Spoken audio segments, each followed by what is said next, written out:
Καλησπέρα σας, καλώς ήρθατε. Σας ευχαριστούμε πάρα πολύ που είστε μαζί μας σε αυτή την ομιλία. Νομίζω ότι θα τη βρείτε ιδιαίτερως ενδιαφέρουσα. Και χαίρομαι πολύ σε αυτό το σημείο να μην σας κουράσω άλλο. Θα καλέσω τον Κωνσταντίνο Ξαρολόγλου, τον Πρίτανη του Alba, για το χαιρετισμό. I will switch to English, honoring our guest, our distinguished guest. Good evening to all, and I'm very happy that you are here in such a very important and timely topic. The DNA of Alba is how to balance academic excellence and business relevance. As such, we put a lot of emphasis on research, and as such, we collaborate with the business community to disseminate the knowledge we develop internally as Alba, but also the knowledge we develop with collaborators around the globe. The operation of the Center of Excellence, through which we will have the honor to have our professor here delivering his thoughts about a particular topic, has been established by a generous donation from the CEV, the Federation of Greek Industries, which is, indicates also the relationship we have with the business community. Along those lines, the last several years, Alba has put a lot of effort to develop expertise, knowledge, and dissemination of knowledge in the topic of digital transformation. In other words, how digital transformation disrupts the business models, the way we work, the way we collaborate, the way we communicate, and what it means for management. Today, along those lines, along this kind of development at Alba, in terms of disseminating relevant knowledge, we have Professor Lanzolla, right, from CAS Business School, who is going to talk about digital transformation and leadership, creative leadership for that matter. As I mentioned, this is very much consistent with the DNA of Alba and also with what we are doing the last few years at Alba, where we put a lot of emphasis on how learning changes and evolves in the era of a digital transformation. However, today you came and I came to attend our distinguished guests' insights on that. So with no any other delay, I will give the podium to Babis, the director of our Center of Excellence, who is going to do the introductions and the rest. On my end, and I feel very uncomfortable, we have a board meeting next door, so I have to go back to my board. So, and that's really crucifying for an academic who gives up a very insightful discussion to go and do the administration job. But I wish you all the best. Have a great discussion, and we're going to have the opportunity. I'm sure that you come back in the future at Alba. Okay? Thank you very much. Thank you. Enjoyed it. Thank you. Well, I think he already, hello, good evening. Kostas gave a great introduction to the topic. From last year, the first year of the operation of the center, we realized that digital transformation is very important to many senior executives, the companies that we work with and serve, they are members of the CEV. So this year we decided to have a series of talks on this topic, and we decided to bring people who are very experts on the subject. So our guest this evening has done research on that for many, many years, looking at the effects of technology and digitalization and digital transformation on strategy, on what it means for work, for how people work, for the motives, for the cooperation, for the culture inside the company, and ultimately what does this mean for organizational leaders. So it's a great pleasure. I'm really looking forward to listening to it. Professor Gianvito Lanzolla. Thank you. Clearly, good evening. Kalispera. You can clearly hear from my accent that I'm from Cambridge. Gianvito is also a very good friend. Yeah. He's a full professor of strategy at CAS Business School, City University of London, where he has the daunting task of being the head of the management department. Yeah. which consists of 80 people. Now, being the manager of 80 academics, I don't know who would like You can to see I'm becoming taller and slimmer. So Gianvito has done very high quality research over the years in the field of management about strategy, about first mover advantage, about digital transformation. He has been in some of the best schools in Europe, ESMT, London Business School, in the old days where we met, we worked together. He's originally from Italy, the great city of Bari, the Greek Bari. And we're very, very happy to Thank you. No, thank you for having invited me. Good evening. Clearly, now you hear from my accent that I'm from Bari. No, it's a suburb of London. No? Just, I mean, nearby there. So I've been asked to speak about the digital transformation, which basically means everything and nothing. So I want to engage with you and try to understand, okay, what it means really, if anything. No? So the topic is this, digital transformation. Now, I will be interplaying strategy of the transformation and the leadership of the transformation. Because of course, I mean, to lead, you need to also, I mean, I don't want to do your job, but you need also to know what you are leading about, no? So, I mean, there is context and there is also the act of leading. So, my presentation will be more about the context with the implication for the leadership, which is basically the next step. So what I will be discussing is, first of all, what is digital transformation? And try to make me understand, I mean, what are the boundaries? And then, I mean, I hope to give you also a very, at least high-level roadmap on how we can deliver on digital transformation, and what is this tension between business model innovation and business model transformation. I mean, we all are under the same sky. We need to reinvent ourselves. Now, the extent to which we reinvent ourselves, whether it's innovation or transformation, it's our strategic choice. And I'm going to give you some insights to orient your decision-making around this. So if we speak about digital transformation, no? I mean, what comes to your mind? What is digital transformation? I mean, why are we here today? What is digital transformation? Where does it come from? So when you think about digital transformation, what do you have in mind? This is a friendly workshop, and it's not, no marks, it's not taking notes, I mean, it's taking notes for other things, not to give you. So digital transformation, what is it? You think about digital, you think about? The way we exchange data, the way we offer services, the way we use marketing, the way we are selling the products, because I'm from sales, that's why. So you think about, I mean, changes in the way in which we do things, right? What else? Yeah, please. It's the different way we are doing all that. The different way, instead of paperwork and phone calls, etc. In another way, thanks to the. It's a different way of doing things. What else? Yeah. It's a different way we socialize. Oh, so socialize. Okay. Anything else? Utilizing technologies. So the way in which we use technology to fulfill the goals of the company. Anything else? Now, already you understand, we are, I don't know many people tonight, but we say something and there are very different interpretations. So it's even in terms of leadership and execution. I mean, clearly, if we say something and people mean something different or understand something different, it's very difficult to start executing anything. So the first thing to me is to understand exactly what are we talking about. Now, many people would say, okay, digital transformation, it's about technology, right? So everything will become like Robocop.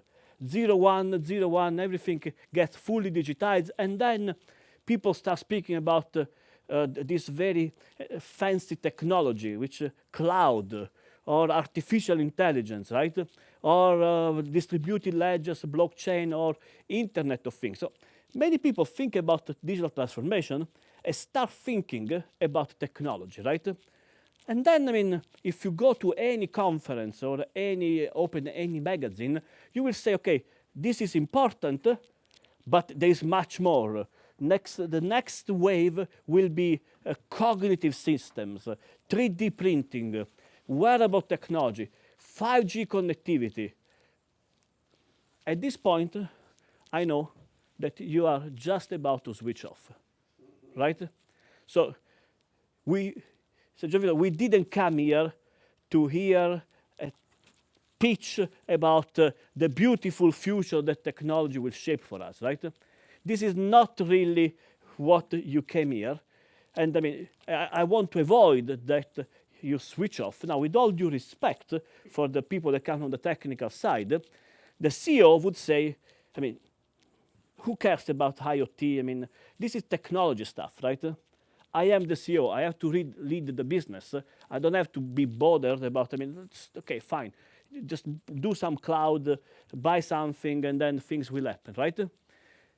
Now, one point that I want to make tonight is that actually, this CEO is wrong. This is not the CIO, CTO stuff, okay? And I will try to elaborate on this point going forward. Because yes, digital transformation starts with digitization, cloud, artificial intelligence, you name it, right?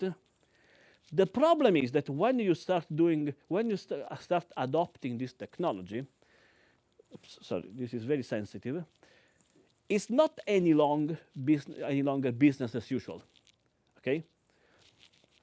Now, think about the following. I'll give you an example. I mean, we are in Greece, so big shipping tradition. So this is Carnival, one of the largest cruise company that has embraced digital transformation. Now, wish me luck. It should work, the video. If it doesn't, you can blame somebody else. Babis, you can blame Babis. Okay, let's look at how. Oh, now the excitement begins at home. Guests are immersed in the world of Ocean as they begin to explore Ocean Compass, their interactive digital companion. Not only can guests reserve signature onboard experiences like dining, spa treatments, and shore excursions, they can also prepare for their upcoming voyage in a simple and so this is the transformation of the cruising experience. A completely transformed experience is all made possible when guests receive the ultimate key to it all before they even leave home. Introducing the Ocean Medallion, innovative, one-of-a-kind technology that links our guests to a more personal experience. Everyone sailing receives a medallion as part of the experience, and guests can even choose to personalize how they would like to express it, with optional medallion accessories that range from active to luxury. Guests can engage deeper into the experience by designing a tag-along, a digital companion who starts at home and comes to life throughout the voyage. Ocean Ready revolutionizes embarkation day with a streamlined arrival process. Waiting in line and checking in is replaced by a welcome greeting that takes only moments, and guests can go directly on the ship. Once aboard, the medallion is all you need. Entering the stateroom, shopping, ordering drinks, linking to onboard photographers, locating travel party members, and so much more is now absolutely seamless. The medallion also triggers unexpected interactions, enabling the crew to surprise guests with unforgettable moments. Now, from the moment guests step on board, their vacation can be fun, relaxing, and full of new experiences. No IDs, credit cards, or cruise cards are needed. Guests can simply use their medallion and compass. And Compass comes to life on board the ship with Ocean Concierge, a persistent, friendly companion who ensures every guest can maximize their vacation experience. Whether fine dining, shows, shipboard activities, or shore excursions, Ocean Concierge ensures all experiences are accessible by all guests, and all recommendations are tailored to their preferences at all times. Staying connected is easy. Guests can communicate with their family, friends, or anyone on board, add personal preferences along the way, view onboard activities, and connect with social networks to share their personal vacation with the world. Vacations are made simple again when whims and desires are easily fulfilled using here and now. Guests can stay relaxed anywhere on the ship. That's all real, eh? It's not made up. Or a cocktail from any bar, direct from their compass. Before they know it, a friendly crew member finds them with the order in hand. Looking to arrange for a favorite glass of wine later this evening or tomorrow during the show? There and then enables the crew to deliver future requests wherever the guests may wish to be. Upon arrival at the theater, the perfect glass of wine arrives as requested, while guests enjoy guaranteed seating. Those interested in trying their luck in new and interactive ways will find gaming beyond the casino, PlayOcean invites guests to engage in digital and physical games all over the ship. Games will seamlessly merge into the fabric of the guest experience, starting at home and evolving through the vacation. PlayOcean brings a vast array of immersive games, engaging events, and deep interactive experiences. Throughout the cruise, memories are captured at the best moments and are available however the guests want them. They can instantly view and share all of their media right from the compass. Digital photos and artifacts can be collected and made into one-of-a-kind keepsakes that are sent right to your home. Personal vacation memories can be shared during and even after the trip. The medallion will enhance our guests' vacations before, during, and after the cruise, making every moment more simple, more personal, transforming transactions into seamless interactions and creating one-of-a-kind vacation experiences that can't be found anywhere else. The medallion changes everything because it's at the center. It is the guest, and it's the way they are interacting with their overall experience. At the core, we're taking the service delivery burden off the crew so they can do what they do, which is interact with guests and make them happy. Now, I don't know whether you have heard what he said in the end. The medallion is the guest. Anyway, first of all, creepy or cool? Who thinks it's creepy? Who thinks it's cool? So let's start with the cool people. So you are cool, I mean, by definition. So why is cool? Gives you lots of opportunities, doing from one point many different things for yourself, and it puts you on the center of the experience. So it puts you at the center of the experience. So it's customer becomes the center of the experience. Yes. Who else is cool? From one point. The other cool people? Yeah. I am cool if there is another way of doing the same stuff as well. If you have the option to choose, do it the regular way or do it with the medallion. So you want options? Yes, so then I'm cool. You're also cool, yeah. Yeah. You gain time and people, and it's easy because they know before they see you what you want and how you want it and so on. And that's cool for you.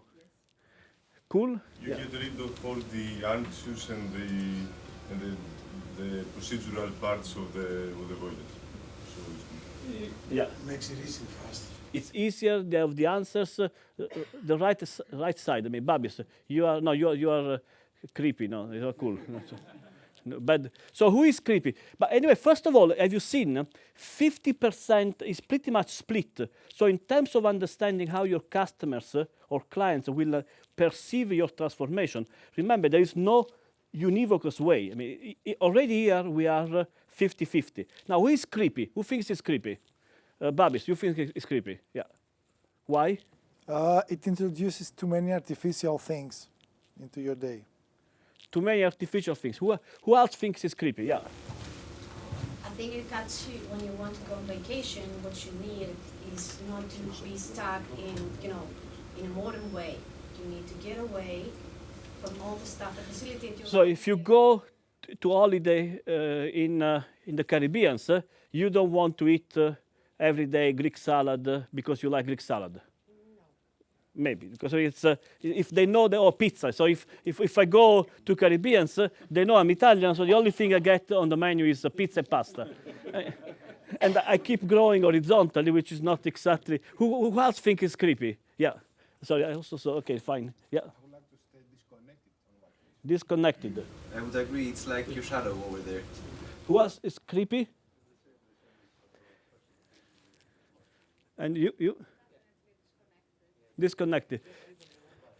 Okay, so first point that I want to make is, beside the specific case, is that, see, how does the experience of a cruise get into the digital age? I mean, it's not that the experience become, we go there with an avatar. Okay? That's all BS, I don't mean business school, that we read in the magazines. So people still go to a cruise, right? How do we enter into the digital age if we are a cruise company? What is the act, I mean, what is the physical act through which we enter in the digital age? We have a medallion, right? So there is a medallion which then becomes what? A source of information about what we want, where we are, right? In fact, I mean, the gentleman in the end, the chief experience officer says, the medallion is the guest. This is serious stuff, eh? So, I mean, it's the medallion is the guest. Now, I think he thinks it's cool when he says that. I'm scared, because basically it means that that medallion, that data source, is what will govern the way in which I will be enjoying, experiencing the cruise. Now, from a business standpoint, that's fantastic, right? At the end of it, we are business people here. As from the business standpoint, beautiful, right? At the end, think about how much we're gonna, I mean, our credit card will go beyond any limits, because everything is so seamless. They know that at 5 p.m. we want tea, if we are English. At 9 p.m. we want a glass of wine. So it will go perfectly well, but from a different, let's say, more social standpoint, we are creating a tension, having a seamless experience versus having an experience that is so seamless that we are in a bubble. Now think about all the social implications of this. Manipulation, right? Clear? So it's not business as usual at all. But now, coming back, I mean, to put some structure. So when we start adding digital technologies to our business, it's not business as usual. Now, the first step of digital transformation, it is a technology act. To get into the digital age, the new oxygen is equipping our business with digital technologies. It can be the medallion, can be sensors, can be artificial intelligence. That's going to be the new oxygen. If we don't put digital technologies in our business, without oxygen, people die. Without digital technologies, businesses will struggle to survive. Okay? So step number one is bringing oxygen in the organization by adopting digital technologies. Now, just to put into context what I'm saying, by 2030, everything that can be digitized, so every physical artifact that can be digitized will be digitized. There will be 50 billion devices and trillions of sensors. Now, if you think that, I mean, in 2030 we will be 10 billion people, if there are trillions of sensors, it means that, I mean, it's a 10,000 sensor for each human being. Are you following? So what can you do? I mean, what else do they want to know about me besides that? Is it clear? 1,000 per human being, 50 billion connected, 80% of the world population connected. 35 zettabyte. I don't even know exactly what it means. It means a lot. Bobby knows, but I mean, Bobby knows everything. That's the name of the game. But I mean, zettabyte, I really don't know. I'm also a mechanical engineer, but I don't know. But it means so many zeros that doesn't really matter. It's more than we can conceive. So it means that there will be so much information there that the new winners will be companies that are able to mine value from information, right? So digital transformation starts with bringing the oxygen into the organization, so adopting technologies. This adoption of technology creates scope for zettabyte of data, and we even end up with quotes like this, that, I mean, the customer is the medallion. So whatever is in this medallion is the source of information that will govern our lives, our experience, socially or in terms of business. The transformation is so profound that we start calling it the fourth industrial revolution. The first one was steam, electricity. The third one in the 70s, started in the 70s, electronics and IT, and now digital, okay? Digital that gets into everything. Now, many of you would say now, would start thinking, Gianvito, okay, we have heard about the revolution so many times. See, when historically, this is 1800 to 2010, okay? See, think about you are in early 1900.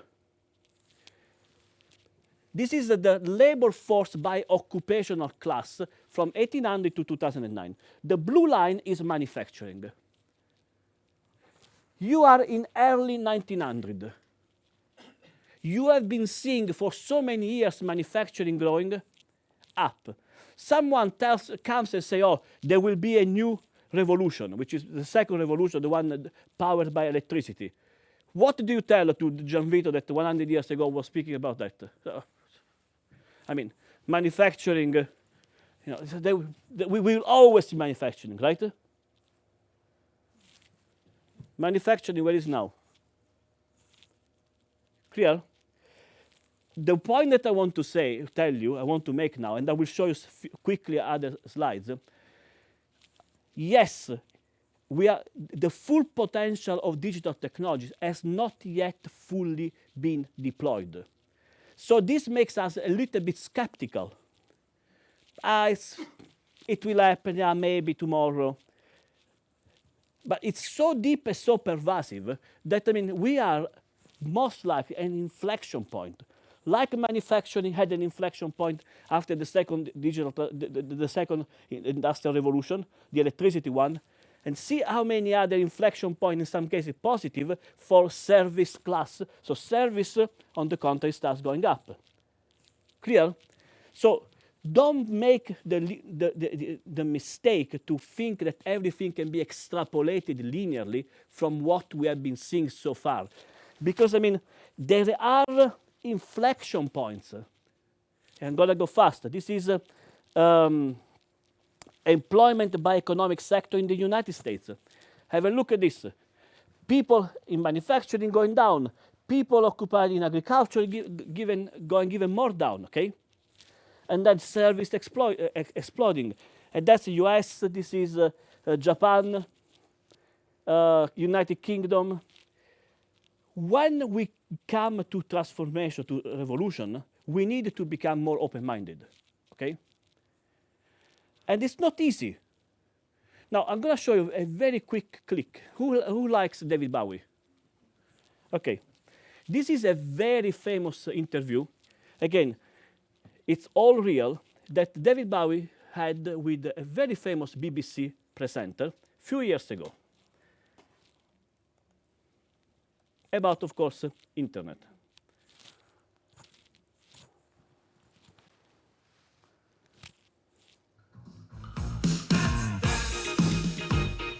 Put on your red shoes and dance the blues.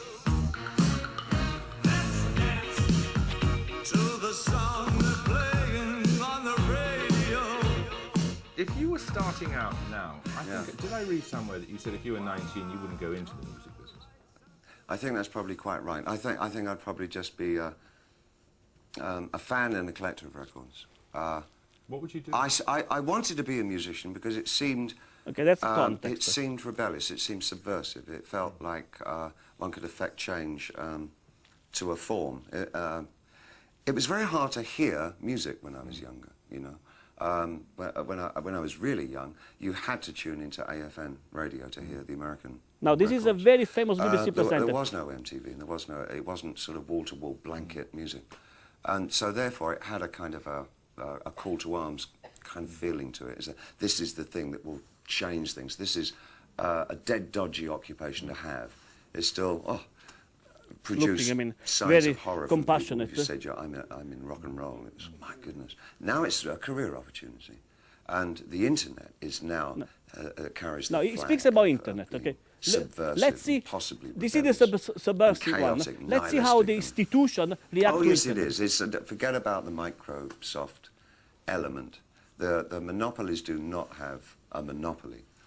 Maybe on programs. What you like about the what you like about it is the fact that anyone can say anything or do anything. From my stand, from where I am, because of by virtue of the fact that I am a pop singer and writer, I really embrace the idea that there's a new demystification process going on between the artist and the audience. I think when you look back at, say, this last decade, there hasn't really been one single entity, artist or group, that have personified or become the brand name for the 90s. It was starting to fade a little in the 80s, and in the 70s there were still definite artists, in the 60s there were the Beatles. Now look at how skeptical. In the 50s there was Presley.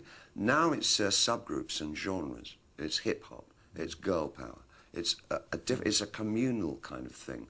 It's about the community. It's becoming more and more about the audience, because the point of having somebody who led the forces has disappeared, because the vocabulary of rock is too well known. It's a currency that is not, it's not devoid of meaning anymore, but it's certainly only a conveyor of information now. It's not a conveyor of rebellion. And the internet has taken on that, as I say. And so I find that a terribly exciting area. So from my standpoint, being an artist, I like to see what the new construction is between artist and audience. There is a breakdown. There's a personified, I think, by the rave culture of the last few years, where the audience is at least as important as whoever is playing at the rave. It's almost like the artist is to accompany the audience and what the audience are doing. And that feeling is very much permeating music and permeating the internet. Now look, but what is it specifically about the internet? I mean, anybody can say anything. And it all adds up to what? I mean, it seems to me there's nothing cohesive about it in the way that there was something cohesive about the youth revolution in music. There's nothing cohesive. So, and because I think that we can stop here and you can watch the video if you want. What is the dynamic going on there? I mean, this is 15 years ago. The institution saying, I mean, what is new in this internet? Everything is already, I mean, what is the novelty? You could speak, I mean, freely also before, right? Why internet change things? Clear? And then David Bowie being considered as, I mean, a crazy, completely, I mean, you know, how compassionate he was when he was speaking. So the point that I want to make is that this transformation is not that it will come from that door and say, good morning, I am the transformation, please embrace me. It's very easy, that's the key, you turn the key, everything will change. It's going to be very messy. So we need to have a very clear strategy and leadership, knowledge and skills to go through this transformation, okay? And we need to be able to read through the weak signals that are out there, that are shaping the environment in which we are working. Okay, so if that's clear, this is very complicated because it's a multi-level transformation.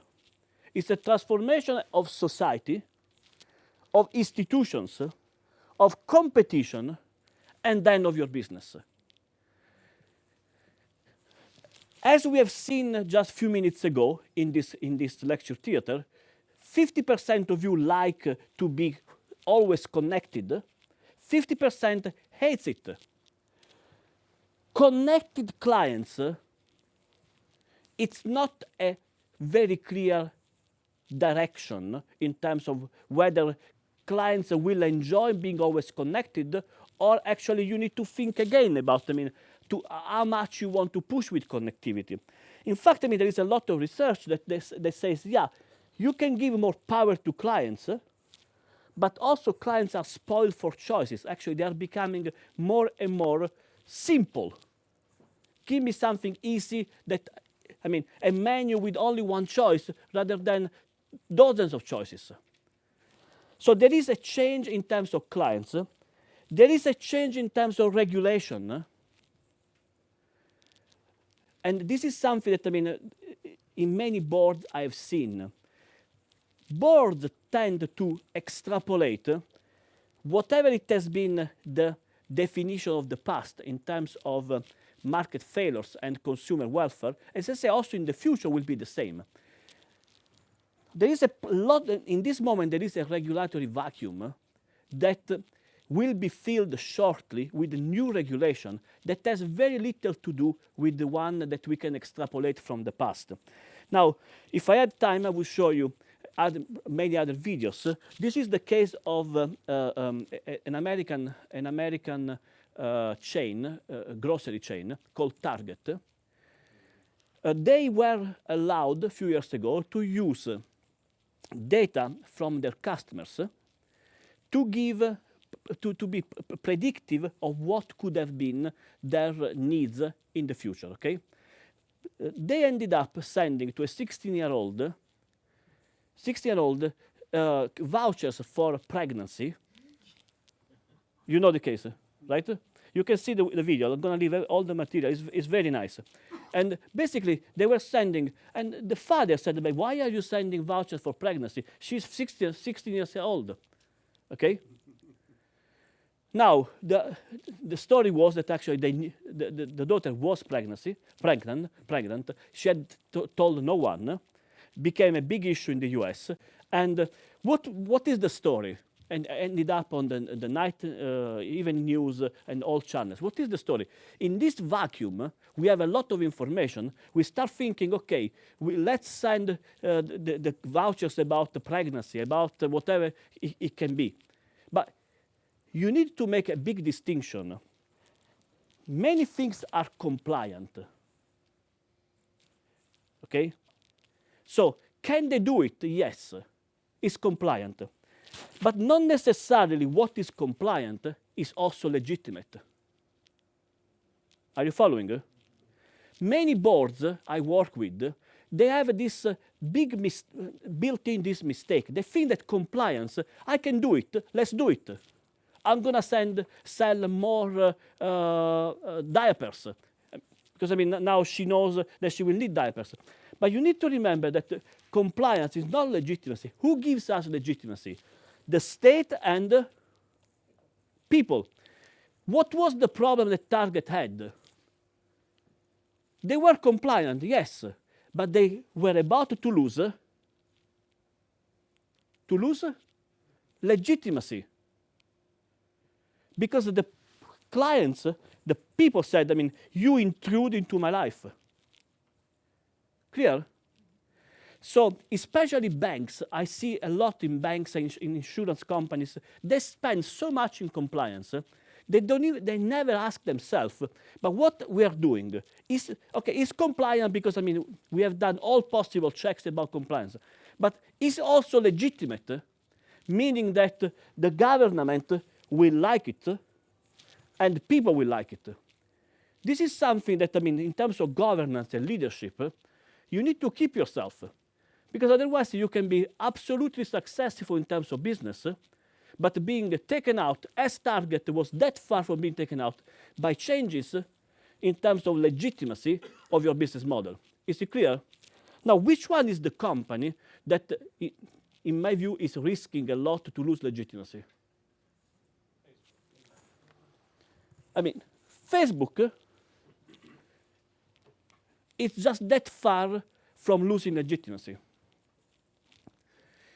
They have already counted, I mean, in the US, and we are in American school here, so you know very well that an apology in US culture is not something that you do, I mean, lighthearted. He has already, this is Mark Zuckerberg in speaking to a committee of the Congress, has already done made 5 apologies for his misbehavior. When is going to be one apology too many, he will lose legitimacy and the business will become, I mean, we have AT&T has learned a lot about when you push too much. Clear? So it's about changing behaviors of your clients. It's about changes in regulation. And for example, in London now, they know everything about what they do when they take the underground. Up to what point are they giving a service? Up to what point they start becoming like the big brother. Okay? That's a conversation that I don't have an answer. I'm just making you aware that many boards are completely blind. They think that, we can do it. But legitimacy, you can lose it even faster than you use customer in terms of business. Okay? The third problem, so, is about clients that are changing. It's about regulation that is changing. It's about the competition that is changing. Now, this is a study that I'm doing with some colleagues in London. It's about the financial services, insurance and banks. So I have studied, since 2006, all banks and insurances listed in the New York Stock Exchange, okay? Clear? So what we have done with my colleagues is we have studied, okay, we have created a classification algorithm that classify banks and insurances. Clear? So we have trained a classification algorithm to recognize Gianvito as Gianvito, and Kyriakos as Kyriakos, and Babis as Babis. Is it clear so far? I can give you many details, but I have to go fast now. So the point that I want to show is that over time, see, 2006, 2018, the piece of information, true type, is insurance. But over time, this classification algorithm struggles more and more to recognize an insurance as an insurance. Can you see? It goes down. Is it clear? Over time, this classification algorithm struggles to recognize more and more an insurance as a bank. Are you following? So the true type a prediction, and you can see all the other combinations. More and more a bank is classified as an insurance, and insurance, a bank, less and less as a bank. What does this mean? This is not anecdotal. This is a systematic study with all taken from the 10K, which is the document that they have to publish every year if they are listed in the New York Stock Exchange. That you might think that your client is Gianvito, or your competitor is Kyriakos, and actually your competitor is becoming someone else. Sorry? Well, the algorithm is the one that we have used because it's so many data. These are terabytes of data. So basically what we have done, we have taken all documents that banks and insurance publish every year for the New York Stock Exchange, okay? So we could do coding manually, but these are, each year there are 500 banks and 200 insurances, so it's 700 companies, times 2006, 2012, it's 12 years, times 100 pages per document. It would be impossible to do manually. So we have created an algorithm that recognizes banks and insurances. We can do it manually. It's the same, but basically, it's not exactly. At the beginning, recognized. No, it's because there is always a little bit of variance. Some banks are diversified. So at the beginning, it has a confidence of 81% that the bank is the insurance is insurance, or whatever it is. Over time, the trend is it goes down. That's the important thing. The algorithm, it has an interval of confidence to recognize, say, okay, it's a bank, and I am 81% certain that it's a bank. Or it's an insurance, I have 87% that it's an insurance. It's never 100% sure, because in these documents, banks and insurance are diversified. They say other things about other sectors. But the important thing is that the trend is clearly going down or going up, depending on what the permutation you're seeing. Sorry? That means that the products are almost identical. They are becoming not identical, but becoming more and more similar. So, again, we can discuss the research for 1 hour and a half, but to move forward is the point is that as clients are changing, regulation is changing, also competitors are changing. if insurance think that, it's competition is only coming from insurance, think again. Okay? Because, banks are entering in your territory. Clear? So, and this is strategy and leadership combined in a very difficult way to disentangle. Because I like to think that, my competitor is Babis, and I keep targeting Babis. But now it's also someone else who doesn't even know where it is. So at this point, you understand that the world is changing massively. In 2006, these are the top 10 companies for market capitalization, okay? In 2006, which one were the winners? Which one were the top 10 companies for market capitalization? Blue, so there's a lot of grease here. It's a different shade of blue. That's Microsoft, ExxonMobil, General Electric, right? Can you see? Who are the winners in 2016? Now, ladies and gentlemen, look at this.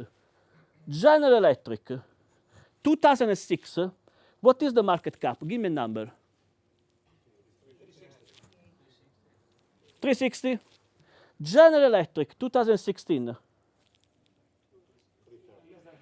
They have already lost 100 billion.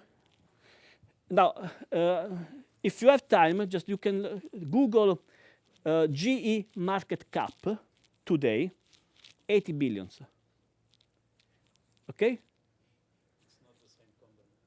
It's not the same company, fair point, but it's 80 billion. Okay?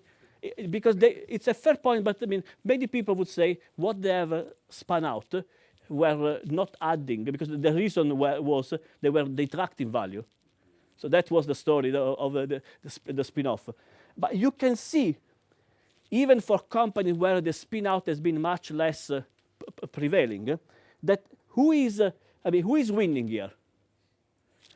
Microsoft from 250 to 420, 2016. Now remember this, 420, 400, 500, 560, everyone between 400 and 600. Who has won the race to 1 trillion? So these companies in 2-3 years have basically doubled their market cap. Are you following? At the expense of whom? Oil and gas, industrials, traditional sectors. Now, if you have invested in Alphabet, in Microsoft, congratulate yourself. Don't tell us, because many of us have missed the trend. So it's. But anyway, if you haven't, we need to think about how we can make it happen now. Now, again, I'm going to be very quick on this. This is not the flag of Greece. It's a chart that shows what goes into the valuation of these 15 companies that are on the vertical axis. So Samsung, Apple, Alphabet, Microsoft, Oracle. You read by yourself, okay? Now, there are 3 different colors: dark blue, medium blue, and light blue. So you know better than me that a valuation of a company is based on what? On how much cash you have on your balance sheet, right? And then your cash flows. Is it correct? Now, this study has split the cash flows up to 2020 and after 2020. Clear? So dark blue is net cash, and then profits up to 2020. It's a proxy of cash flow, and after 2020. Now, tell me, what is a profit after 2020? What is the confidence that you have in estimating profits after 2020? Between 0 and 0.1. Okay? Now, I'm being a little bit silly now, but have a look at this. What is the prevailing color in that chart? Light blue, especially for Facebook, Intel, Microsoft, right? So what does this tell us? It tells us that what we have seen so far is nothing. Okay? Now, we can discuss and dissect this slide in 20 zillion ways. There are a lot of mistakes, methodological, but I mean, the trend is clear. We have seen nothing. And many of these companies will go nowhere. That's normal. I mean, during the second industrial revolution, many companies start, I mean, you think about automotive industry, there were thousands of companies, and now there are only 10 companies. Okay? So maybe some of these Uber will go bankrupt, or Tesla will go nowhere. It doesn't matter. The trend is that. They are the winners. If I have scared the company here that are not, I mean, among the technology savvy, now what is the good news? That, again, trillion more, trillion less, I don't know. I mean, these are predictions. But in the next peanuts, I mean, trillion more, I don't know. In the next 4 or 5 years, digital technologies will create opportunities for 14 trillions. Now, this is IBM estimate. Again, 13, 15, it doesn't really matter.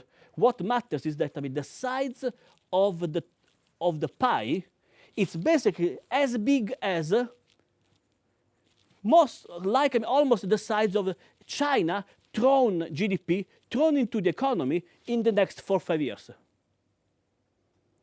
Clear? Now, I think this is a very sizable opportunity. So there are a lot of challenges, but also fantastic opportunities. So, and I mean, the point now is how do you seize this opportunity? Now, the CEO, the business people here, start understanding that, I mean, there's nothing to do with technology. We spent 30 seconds at the beginning. This is about business. But now what does my experience and my research shows in terms of, okay, now the CEO is, I have the buy-in of many CEOs. I say, okay, fine. We need to go forward. And what is the typical way CEOs go forward? Say, okay, this is our business. So we have information technology, right? That power our operations. Around there is our business model. What is a business model? The way in which you create and deliver value. Clear so far? And then there is a customer, there are customers and the broader stakeholders we have to deal with. So what is the typical approach of the CEO at this point? So I'm making it a little bit fictional, but just for the sake of... So the CEO is, okay, understood. We need to go forward. So what we are going to do is, this is our business model once upon a time, right? To go in the digital age, let's spend billions or millions in technology, right? And then, I mean, this is just one. BNP Paribas spending 3 billion on digital transformation and doing A, B, C, D, and F, and G. And companies spending millions in digital transformation, and then usually nothing happens. And then the CEO comes back to me and to the CIO and says, listen, why? I mean, you told us the digital transformation is going to be beautiful, and nothing is happening, right? Many companies think that it's all about putting some cloud, some IoT, making it bigger, maybe calling it CDO, Chief Digital, and things will happen. If that's what we're doing, that's the wrong approach. This is technology in search of problems, which usually is way suboptimal in terms of leading the transformation. Okay? So the correct approach is not starting from technology, but starting from the changes, then the business model, then you build the digital core. Because, I mean, you cannot escape. You need to build a digital core. That's the oxygen. That's what I said earlier on. You cannot escape. But the problem is you don't start bottom up. You don't start, top down in this case, but you go bottom up. So the right way is from changes into digital and not the other way around. Basically, it's back to strategy, not technology. See, BMW. Who likes BMW here? Okay? What BMW stands for? BMW stands for the ultimate driving machine. Right? So, it's not that BMW, ever look at this. This is the rising cost of automotive electronics as a percentage of the value of a car, okay? So, 1950, electronics, basically very few percent. 2010, 30%. 2020, 35%. Projected more than 50%. Right? So, if the CEO of BMW thinks that it's only about technology, what is the solution? Just put technology in the company, right? And what's going to happen? What's going to happen? If they manage to do it, good for them, if they manage to do it, right? Because there is much more than this. And it's not just, of course you need to do it, that's competitive parity. If you don't put electronics and digital in your company, you are out. That's not a choice. But that's competitive parity. Because there is much more going on in terms of transformation of the typical clients of BMW. People don't drive any longer as much as before. It's a trend. Okay?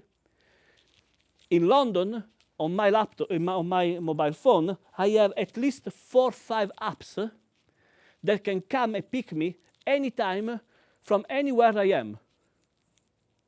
I mean, for me to drive in London is crazy. Okay? There is much more than just bringing technology. You need to do it, period. And then think about this. The ultimate driving machine. But what else is happening? It's not only that clients are changing, so people, we don't want to drive anymore. At least many people don't want to drive. What else is happening? Driverless cars. If you have built your success on being the ultimate driving machine, and prospectively, driving becomes a commodity, what do you do of your brand built on driving machine? Are you following? This is not something, this is, there's nothing, technology is the last of the problem. I mean, it's expensive, but it's honestly it's the last of the problem. You need to completely change your market, your brand that is full of mechanics, now has to become a brand full of something different. Clear? The brand of BMW is full of mechanics there. It means driving. It means the sound of the machine. Clear? Now, what this company are doing, what BMW is doing, this is a company that we are studying with Kostas, Kostas Markides. They are entering into mobility. It's not anymore driving. It's about mobility. Okay? It's a completely different business. This is not something that the CIO or the CDO can decide. This is something that, I mean, it's as business as it gets. And in fact, you were mentioning before, I mean, you now understand, this was all predicted. Roland Berger, a German consultancy, said that, I mean, if German companies don't wake up, they will lose 220 billion of value added in the next few years. Now, 220 billion value added per year, it's short of 10% of the GDP of Germany. Clear? That's not a game. In fact, I mean, you are seeing what's happening. This is 2017. 2019, Germany is in troubles. And our friend in the back was saying they will become Uber. Let's hope they become Uber, because with one Uber, now, the valuation of Uber, I think now is 40 billions. But even at 40, 50 billions, with one Uber, how many Ford can you buy? Are you following? So, what Ford or General Motors that have hundreds of thousands of employees and physical assets and balance sheet as big as the one of maybe even Greece, right? With Uber that has 5 people and 2 cats, because it's cool in Silicon Valley to have some pets, and ping pong. That's the physical asset that goes. In the balance sheet, you need to have a few ping pong tables. That's the physical routing. And this company, you don't even know it. Do you know about this company? Google. This is what Waymo is. Google semi-secretive branch that is doing development of driverless cars. Now, you can take it as 2 pinches of salt, whether it's going to be 200 billions or whatever valuation. But how many General Motors, Ford, and all the other you can buy with Waymo? All of them. And you also have spare money for buying something else. So, ladies and gentlemen, now you really have, okay, now you say, okay, I have understood. This is something that I need to change. Now, I have a model. You can change in 2 ways. You can change with the business model innovation, okay, which is basically as is. You don't change your own strategic assumptions, but you just you innovate your business model to make it more ready for the digital age. And you can do value curve innovation. You can do local business model optimization. I will quickly tell you a little bit more. You can increase customer engagement, or you can create new ways of working. Now, this is business model innovation. This is something that you do without challenging your current business assumption. You do more of the same. It's as is. But you bring in some components that make your business model ready for the digital age in terms of competitive parity. But you can also go wild and then move from innovation to full transformation. Now, transformation means that you are not just playing with your value curve and say, okay, I'm a bank, I have dozens of branches, but now digital also give me the mobile phone. Let's also create a digital bank. I mean, that's just to stay in the game, okay? That's about staying in the game. You can completely also change your value proposition. And this means then you need to rewire your business model in an ecosystem. You need to move from customer engagement to customer centricity, which is a completely different story. And then you need to change also the way in which you engage with your employees. Clear? This is as is. This is more of the same for competitive parity. This is very low risk. This is something that you need to do anyway. This is what many companies that are trying to go, I mean, the Google, the Microsoft, that's what they're doing. Value, business model transformation. Now, here we could spend days discussing this. I'm going to give you some snapshot and focus mostly in the last 15 minutes on what I mean for value transformation, okay? Clear? So, but first of all, let's go into this column. So what is value curve innovation? I mean, value curve innovation is, see, digital technology brings a lot of new born digital value drivers, personalization, speed, accuracy. So for example, I was a bank competing on location, price, and service range, right? What is a value curve innovation? Well, there is digital. Now let's also put them in more personalization. So I know that Babis likes that kind of product, Gianvito that kind of product, so you can increase personalization. Or you a little bit more seamless experience. Or you can increase accuracy. These value curve innovations, okay, they are mostly done to stay in the game. Clear? You need to do it. Or think about, I mean, this is, I mean, I will leave the slides with Babis. I could show you this video. It's fantastic. So, Burger King. Burger King has done an innovation. I'll show it. I mean, so you will see the level of. Let me show you. And by the way, it's real. It's not made up.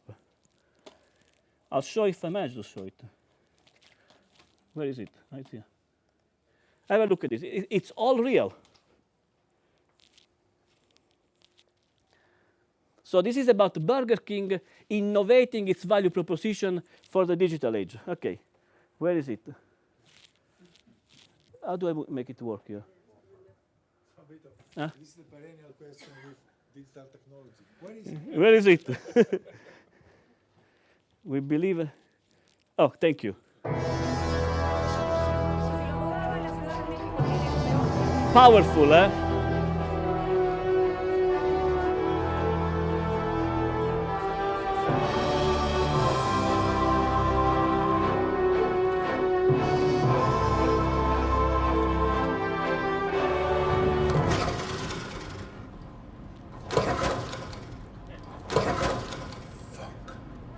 Sorry for this. The traffic jam Whopper. It's true, We used real-time data to detect our potential buyers in a traffic jam to offer them a Whopper and deliver on the move. Fernanda, buenos días. Señor Eduardo, buenas tardes. ¡Ay, qué bello! Llegaste en chinga, cabrón. Me cagaba de hambre. Our media was 100% dynamic, promoting our service only in high congestion zones. By leveraging traffic and drivers' real-time data, we adjusted our billboards' location and content. The messages displayed information about the remaining time in traffic to order and personalized updates about deliveries in progress. Also, Waze banner ads and push notifications invited drivers to get a Whopper as soon as they entered our delivery zones. People were able to use voice commands to place the order and avoid tickets. Finally, using the latest Google Maps APIs, our app pinpointed vehicle location and speed in order to deliver for the first time ever to a driver on the move. The delivery zones changed following the traffic live, making our service available when a gridlock was identified, always within a 3-kilometer radius from the restaurants. Hola Mariana, ¿cómo estás? ¡Ay, te agarraría besos! Lo siento, estoy en servicio. In just 1 week, we increased delivery orders by 63%, and our daily app download rate increased 44 times, becoming the #1 fast food app, surpassing McDonald's, Domino's, and Starbucks in Mexico. Coming soon, Los Angeles, San Paulo, and Shanghai. The Traffic Jam Whopper. Enjoy the traffic jam. Now, I mean, it's not made up. That's why I use Bloomberg to show it, okay? It's exactly what they're doing. So, as crazy or as fancy or whatever you want to call it, it might look like, this is basically, it's not that Burger King is changing. Ultimately, they sell burgers, and then they will deliver the burger also when you are stuck in the traffic jam. So it's not a particularly new stuff. It's just adding a few new dimension to their value curve. So that's one thing that companies do. The other thing is local optimization. So actually, most digital transformation, allegedly called transformation, start with optimization of some local processes. For example, this is a company I worked with. So Zurich spent 58 minutes to read one report about health conditions, okay? So 58 minutes. Now they have trained a piece of AI and it takes 5 seconds. How does it look like? Can you compete with this? Now, there are plenty of issues to fix. I'm not saying that this is a piece of cake, but when you move from 58 minutes to 5 seconds, see, many people just think it's about firing Gianvito. I cannot take him anymore. Let's fire him. We put a piece of AI. That's not even the problem. It's when you move from 58 minutes to 5 seconds, not only you have optimized your operations, but you change your value proposition, because now you can say you get an answer in few seconds rather than in hours. Can you compete against this company? Especially, now clearly Zurich is having a lot of troubles to make it work properly. From time to time, AI makes mistakes. There are biases. I'm not saying that it's easy, okay? And we need to discuss all these biases properly. There is plenty that has to be discussed.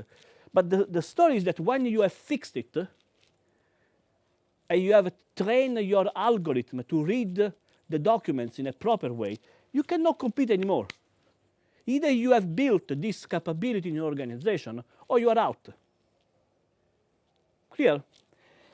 And there is another funny story. It's almost evening time. The Domino Pizza is using now an electric eye, a digital eye, to tell you what pizza you will be receiving at home, and where is the topping, and if there is a little bit burned, you can say, okay, it's burned, do it again and send me some that is not burned. It's funny, It's powerful. So you can do value curve innovation, you can optimize your operations, or you can engage with your customer, right? I'm sure that, the companies come to you all the time and they tell you, you need to increase customer engagement. How many of you have been targeted by consultants and tech companies and you have been told, do more customer engagement? Raise your hand. Come on, don't let me down. Customer engagement, don't be shy. So many companies, so what customer engagement have you been asked to do? Which sector are you? Money transfer. So you need to engage with the customer much more. Through loyalty card, yeah. And you have also to engage. Why? In which sector are you? So engage with the customers for what? For better services. Who else has been asked to do customer engagement? You have all become shy now. Okay, I'm assuming that, so customer engagement, so digital technology enable to do more customer engagement, okay? But do you know why, ultimately, you want to do customer engagement? Have you ever asked yourself why you do customer engagement? Why? Why do we do customer engagement? Build trust and create loyalty. That's very nice. We almost believe it. Yeah, good. We need their data. We need their data. So why we do customer engagement? So trust, data, why? Right wing, you have been very quiet. Ladies and gentlemen, there is a very clear why. It's incredible. But that's, yes, but to do the needs, then you need to change completely your organization. Because I was working with a company a few weeks ago. They wanted to do customer engagement for understanding needs, but then all processes of new product development and marketing were all old style. So people were understanding the needs and nothing was happening. Okay? So it's not something that you do. Reduce your cost. There is a very clear, consultant and academics don't agree on many things, but on this they agree. There is a very clear result, both in academia and in consultancy, that, let me explain what it is. So think about a world with 3 channels, okay? Physical stores, catalogs, and internet. The number in the middle is how much you can extract in terms of value from your customers, okay? When do you extract more from your customers?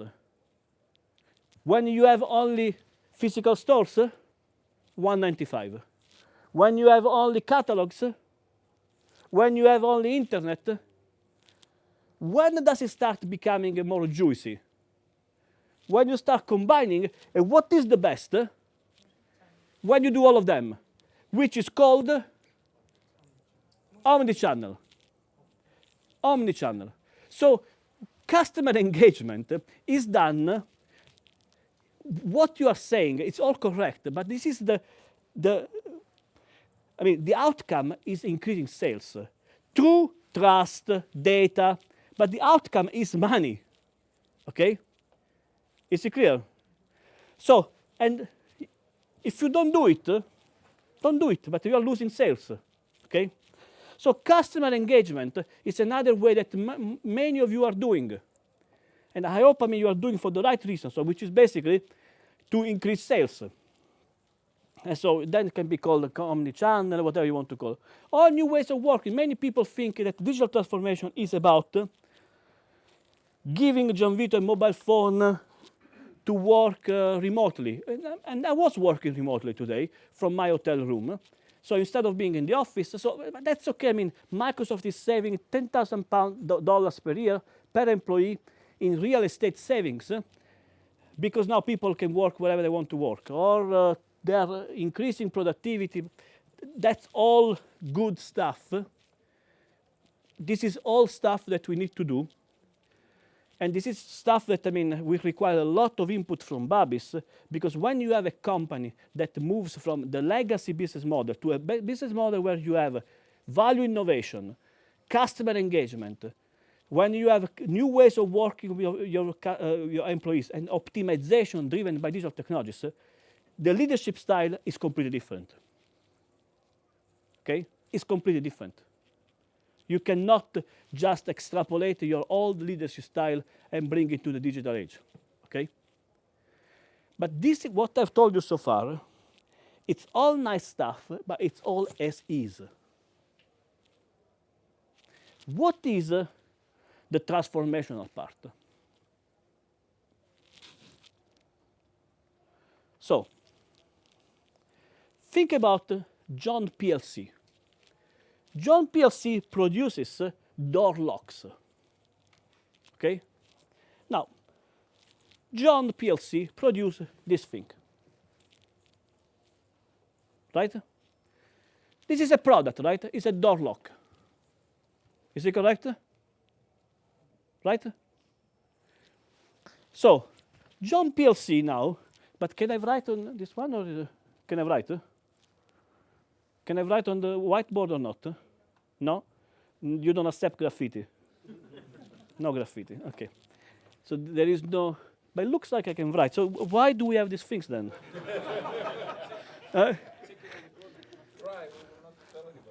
We'll tell, I can even put a signature, like Bansky. And anyway, I don't want them to be blamed. So think about this. This is a lock. This John PLC produced locks, like many SMEs in Greece, in the UK, in Italy, in France, you name it. A product. Now, digital technology, remember, digital technology is the oxygen. You need to connect everything, right? For example, you can connect this lock with whom? With? Sorry. The owner. With the owner. So imagine here there is the owner. Or you can connect this one with the police. Or you can connect with the manufacturer. Okay, with whom? The electricity system. What else? Security. Use your imagination. We are speaking about transformation here. So the lock is, sorry? Alexa, well, you are exactly spot on, because you know which is the company that is most interested in your lock. Thieves? Which company? Which is the company that wants to have control of your lock. You think, it's John PLC? Amazon would love to control your door lock. And they are trying very, very hard. They are trying very, very hard to get there. Once upon a time, it was a lock. Now it becomes smart, fully connected. Fully connected with, then there is cloud to analyze the data of connectivity. Then there is a platform. What is the platform? From this platform, you can buy Amazon.gr. What can you do? You don't have it, .com. Amazon.com. What can you do? Buy, for example, books. Then buy, come on, books, food, clothes, music, Alexa. And what does it happen? So you buy, at a certain point, these things have to be. What is the biggest barrier from buying from Amazon? The fact that you say, okay, I'm going to buy, then they deliver, I'm not at home, right? I need to go to the post office, I don't have time, right? If they manage to close the gap, so, and then they also will own all the services, delivery, security, food, you name it. Amazon is controlling everything. Are you following? So what is Amazon? What does the lock become? Is it still a product? Or what is it now? Triggers just delivery just in time. Which is basically now is becoming what? It's a solution to a problem, right? What problem? Shopping. You were saying security. Are you following? How big? There is no. I'm going to start doing graffiti like this. How big is the market for locks? Millions? How big is the market for delivery? Billions? Do you get it? How big is the market for locks? Millions. How big is the market for security? Several millions. Value transformation means, well, we will see a little bit later, but so you can see that, it's not anymore a lock. It's a solution to your shopping problem. It's a solution to your problems in terms of security. Are you following? Let me skip this example. Easy example. Which company is this? When you connect your Apple device, first of all, with whom can you connect your Apple device? House. What else? Your friends. What else? Your bank. Tell me more. Smart devices. You know what is going to be one thing that perhaps is very interesting? This one is connected with my heartbeat. With my body, right? There is this one, by the way, it knows everything. Today I didn't pay with this one because I was a guest of the school, but when I'm in London, they know exactly that I took a taxi, I paid the taxi, I went downstairs in the cafeteria to buy coffee, too many coffees. And then also the calories, too many calories. And I'm sorry for these things. And you are following, right? It knows everything. It also knows now what is my heartbeat, right? If he knows all these things, what does this become? Becomes what?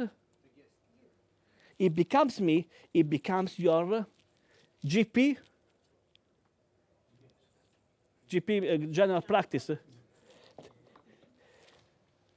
Apple wants to be remembered not for selling devices, but for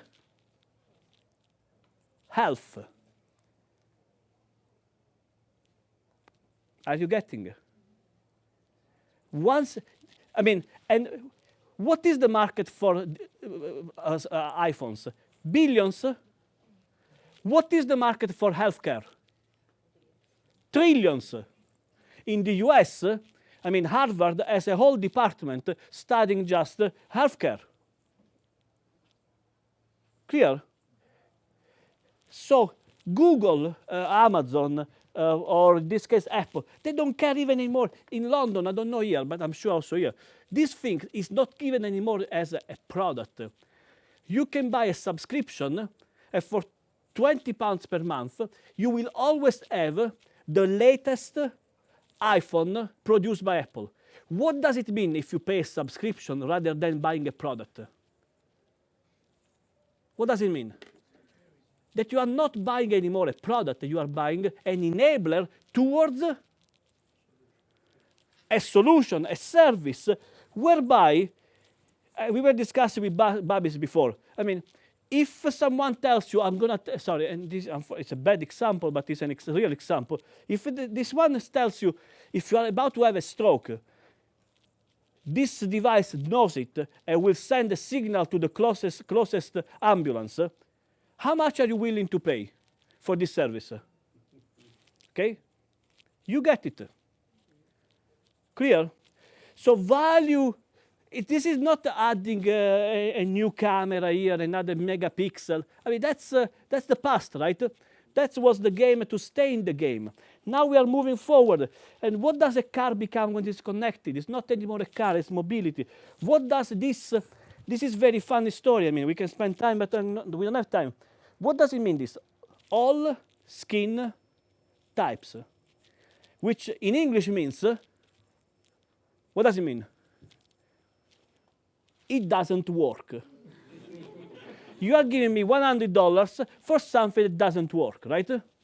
Because, I mean, my skin is different from yours, not because, I mean, we are being funny, because, I mean, that's what it is, right?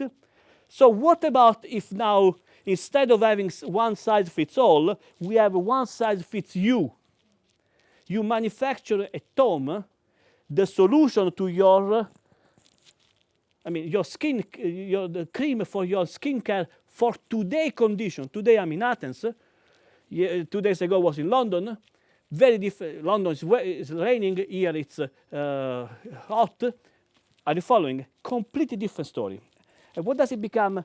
A shopping center. Is a shopping center or it's... now this is to laugh. The pair is so perfect, I can't wait to buy them cheaper online, somewhere else. What's your Wi-Fi password? So is it still a shopping center or is something else? So what is the point that I'm making here? So once upon a time, we had a shopping center. Once upon a time, we had a digital device. We had a lock. We had a cream. Now, it gets connected, it gets filled with digital technologies. Are we still speaking about value as a product? It was a device. It was a lock. Or as a core competence, that's what they do. Or we are speaking more and more value as the need we fulfill, the function we deliver upon. Are you following? Digital transformation enables company to move from product and core competencies to needs and value. Apple Healthcare, John PLC, from locks to shopping. Now, whether it's going to be John that gets it or Amazon, that's a different story, right? So we are moving from product competencies to needs and functions. And this, so it's not that, it's not this, it's this. So that's what I mean for value transformation, right? Because, ladies and gentlemen, we need banking no matter what. So the need of banking is there. But do we need banks? That's a different story. We need shopping. We need security. But do we need John PLC? Or we need Amazon? That's a different story. So don't get confused. Many things will stay. We want entertainment. We want banking. We want security. Clear? Now, once you do all these things, then your organization has to change. You need to rewire your organization in an ecosystem.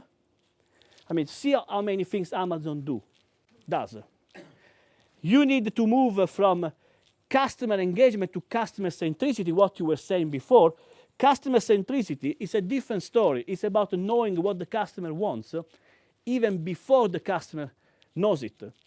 It's not about engaging with Babis to sell more. It's about understanding what Babis wants, even before Babis knows it. And I'm going to just show you very quickly. I mean, this is customer engagement. You can keep your processes as is. Customer centricity, your processes are all flipped. And Amazon is doing particularly well here. And then you need also to engage your employees in a very different way. I'm studying a company with the Ki Hui, I mean, whoever is the way, it's a Vietnamese name. He has never corrected me, but I mean, I know that you pronounce it the right way. So, I mean, you can even use technology now to engage with your employees, which basically requires a very different way of not just giving Gianvito this one to work from the hotel. It's about creating an operating system that allows company to engage, employees to engage much more profoundly with the organization, with the culture, which comes with a lot of strings attached. So, ladies and gentlemen, what I've told you is that you can do digital transformation as is to stay in the game. You can do digital transformation to transform your business model, to lead the transformation, starting with value transformation. This is easy, this is very difficult. Many companies fail. With some colleagues in Greek, by the way, I'm studying exactly all these companies that have failed in doing value transformation and why. So, do you have the right mindset? See, what I have tried to do today is, the mindset is made of 4 things. I mean, everyone has different, I don't want to enter into your turf, but everyone has different approaches. But the mindset is knowing, doing. So, I hope today I've given you some insights about I know. I know it's just the beginning. It's more important to understand why. But then, to lead the transformation, it's also moving from the knowing into the doing. I think I will, or I will. So how many of you, and you don't have to answer, just think for yourself, are still at the I know? Or I understand why? Or I think I will, or I will? How many of you is on the I will? Raise your hand. You get special drinks afterwards. You should all raise your hands now, because that's basically the measure of success of this workshop. Okay? So make me happy and raise your hand. Okay. Well done, guys. So thank you very much, and this was